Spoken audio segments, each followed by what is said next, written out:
guys, Tony here. We're on the road and we're off to the Hawkesbury region, which is just outside of Sydney.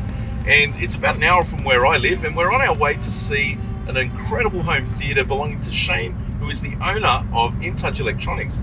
So Shane's a home theatre installer and builder, and he designs and builds tons of rooms all around Sydney. So we're going to go and check out his own private room, which has some incredible features to it. I've seen some photos. It's about an hour from where I live, and it's going to be totally worth a drive. I'm bringing my son with me. We're going to go take a look now. So yeah, we're loaded up on coffee. It's going to be an interesting day. So we've arrived. Shane, how you going? All right, Seth. Awesome.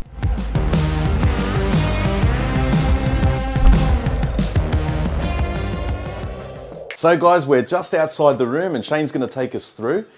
We've got some double doors here on the side, and it opens up, and it was the first thing I was greeted with when we came inside. So Shane, why don't you take us through? Always. Welcome. So we're looking at a pretty decent sized room. It's 7.5 meters long, 4.5 meters wide, and 3 meters tall, which is a really good size for a cinema room. It is, yeah. Yeah, it had timber floors, really nice Jarrah floors. Unfortunately, I had to rip them up. We had another set of French doors on the other side of the room on that side wall. So I've enclosed that off. We had 3 big windows. I've enclosed them. Let's talk a little bit about the room itself. So you were saying before, it's double-lined gyprock with a membrane to keep the sound from transferring both in and out, yeah? Yeah, correct. So I've removed the gyprock. I've put soundproof absorption within the wall cavities, and then I've got 2 layers of gyprock with an acoustic membrane in between. And finished in Dulux Domino, similar to Matt's room that we did a tour of, and you were actually in that video as well. Yep. That was a very popular room. Yeah, I quite liked his colours, so I went with the same. Let's take a look at these diffuser panels. So these were all designed and built by yourself, I believe. One of my customers has a joinery business, and he just edged them for me, and then I just constructed them. They're there for aesthetics, you know, a place to sort of mount the speakers, but also help a little bit with the acoustic treatment. It's got an absorber backing. Yeah, it's 50mm absorption. And then just some for decoration and add a little bit of diffusion as well. We move to the riser next, and we're on I guess it's like almost a 3-tiered riser. So you've got the main riser, which is also curved, and then you have a second step up on top of that riser for the back row. Yep. And I guess that's to give a really good field of view to the screen. Yeah, correct. And it's also curved.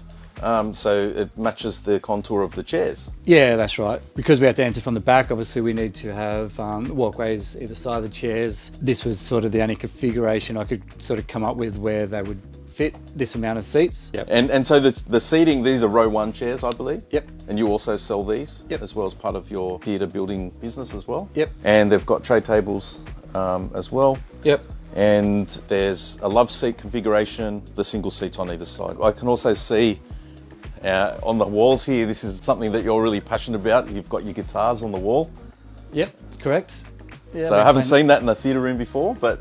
Yeah, it's a bit of a multi-purpose room. I needed a place for my guitars. So yeah, I wanted to build a room that was good for that, as well as a good cinema room as well. Yeah.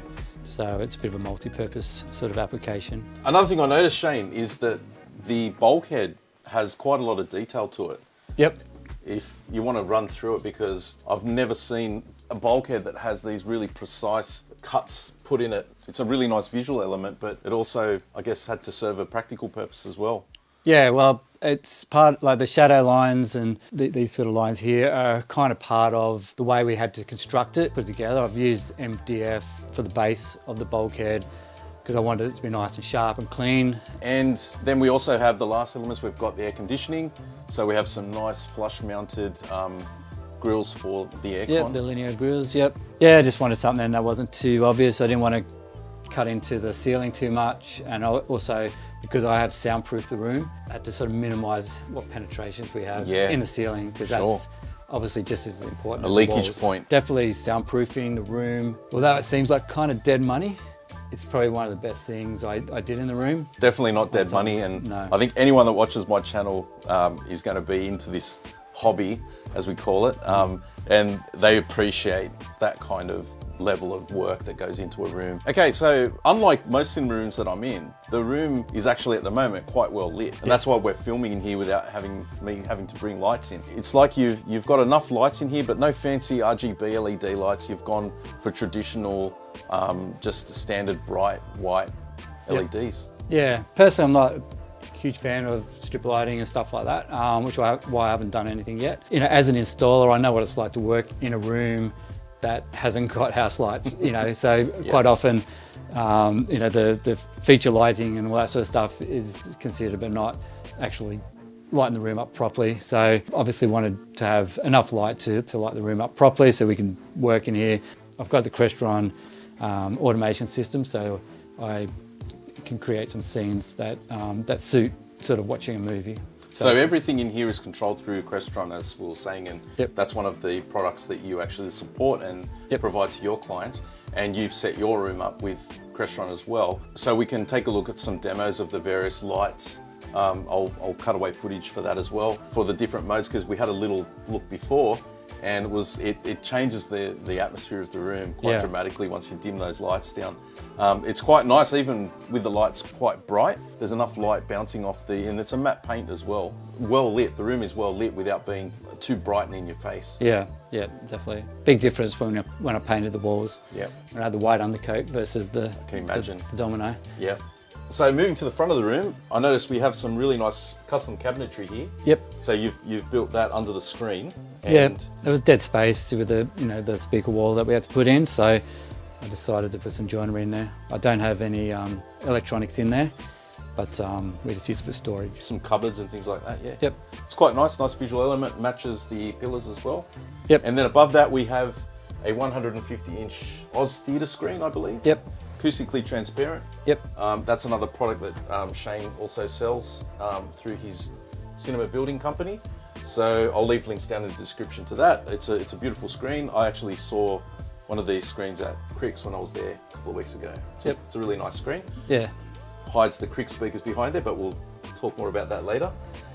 This screen is obviously having the JVC NZ7. Yep, correct. And that is a projector very close to my heart as well. I love JVC, and we'll fire up some demos later. This is the laser version of the MP5. Yep, correct. And Shane is one of the few dealers that I know that actually supply JVC. I actually bought my JVC from Shane. So I will leave links down in the description, guys, if you want. I can't talk highly enough about JVC in terms of picture quality. If you like really good black levels, these projectors are the ones that you want to get. Above all of them, it's just personal preference. Some people like really bright projectors, but yeah, the JVC is just an amazing piece of tech. So the last piece of the puzzle that we haven't discussed yet are the speakers. Yep. And anyone that knows me knows that I'm a massive fan of KRIX speakers. And on the walls here, all the way around and even overhead, we have the KRIX Hyperphonics 45. So they're being used in a front wide position, surround position, and rear surrounds. And then you've got 6 overhead as well. And the versatility of the Hyperphonics 45 is that you can angle them however you need to. So you've actually got them positioned in such a way so you've changed the orientation and the angle to aim all towards the center of the room. Yeah, pretty much. The idea would be to try and make sure everyone is listening to the correct speaker in its right position. So, you know, if you're on the right side of the room, you're listening to the right speaker, which is still right of you, not above you or left of you. That's kind of the whole idea of that. So just widen them out a little bit to try and cover as many seats as possible. And then to pair with that, behind the screen, which we can't see, are the KRIX MX-20s, and that's the LCR, as well as the 2 matching subwoofers, 15-inch subwoofers. Yep, correct. High sensitivity. Yep. Same waveguide as the MX-10, but they have a 15-inch subwoofer. Yep. And a slightly bigger cabinet as well. Yep. So there's a bit of a performance boost from the MX-10s, which are the ones I have, and they fill this room quite well. Yeah. I think what we'll do now, guys, is we're going to cut away to some demos. So I'm not going to bother playing too much audio so we don't get copyright strike. It's not going to translate very well. But I'm going to show some videos and we'll give a bit of an idea of what it's like to watch a movie in this room.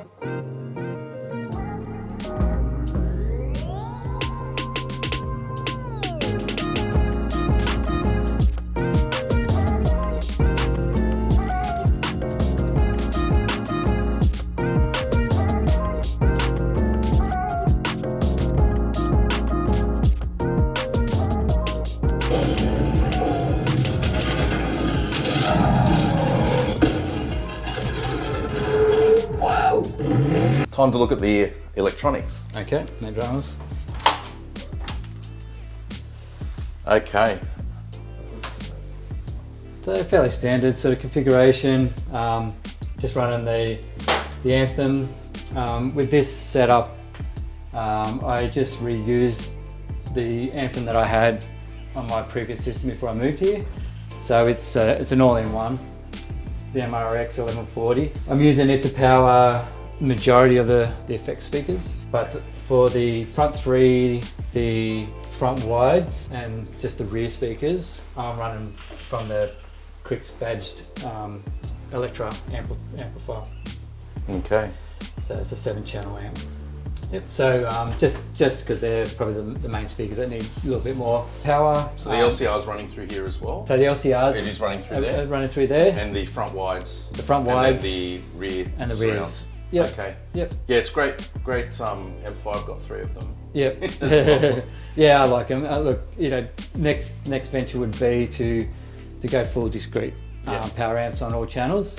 Probably would like to use the Trinov. Would be the next set. And Shane sells Trinovs as well, so yeah. So that sort of covers most of your effect speakers. At the moment, I'm just using the temporary amp for the 2 subwoofers. Yep. It's a little underrated for them at the moment, but it's just something I had. Hey, look, guys, this proves it. What we always say, people when they see tours, they go, "Oh, you should have had this and should have had that," because people have an expectation that if you're going to see a room, it has to be completely finished. But anyone that's been doing this hobby long enough, and someone that's been covering this hobby for as long as I have, nearly 4 years now on YouTube, the biggest thing that you need to take away is there's always an upgrade path for everything. Yeah. And just because you don't have that end game piece doesn't mean that the room's no good or it doesn't sound any good. I'm sure it still does what it needs to do. Yep. And then when the time comes, you'll add the next amp in. Playback. And then for the playback, we've got the Panasonic. Yeah, it's just the cheaper model at the moment. Again, just it's one thing. Does the job. We'll upgrade at some point. Does the job. Does 4K. It does everything you need. Yep. And then Apple Crestron. TV, Crestron. Yeah, Apple TV. There's a digital set-top box for free-to-air TV, which is hidden in the back. And an Xbox up the top as well. It's all a bit rushed and temporary at the moment. I've got to finish this off, but yeah, that eventually will go in the cupboard at the front. Right. Okay. But I just need HDMI extender put in there. And then the rest is just all the multi-room. Yeah. So we've got the Crestron processor for the automation, so that controls the lighting. And the multi-room audio system for the rest of the house, as well as the automation of the cinema. So the bottom 2 are just multi-room audio amplifiers. They're the older models now. They've been superseded with a new version now, which is sort of better again. But it still does a great job. I've had this for probably 7 or 8 years now, and still works fine. Yeah. No real need to upgrade it. I've got the Blue Sound music streamer to provide the playback of music streaming audio, and then there's just an old Crestron one that I used to use, which I just keep in the system as another option that we can use. So the Blue Sound unit's great though, gives me all the features I want, and it's all accessible via the Crestron touchscreen, which is great. Fantastic. So guys, that concludes the tour. Hope you enjoyed it. Check the links down in the description. I'll have links to pretty much everything that you saw in the room. I'd like to thank Shane. Thanks for giving us the demo. No problem. Awesome. And yeah, we'll have links to everything so that you can check them out down below. Shane builds amazing rooms. So if you're in the Sydney area and you're after a room, make sure you check out In Touch Electronics. That's it for this one. You'll catch me in the next one. Bye for now.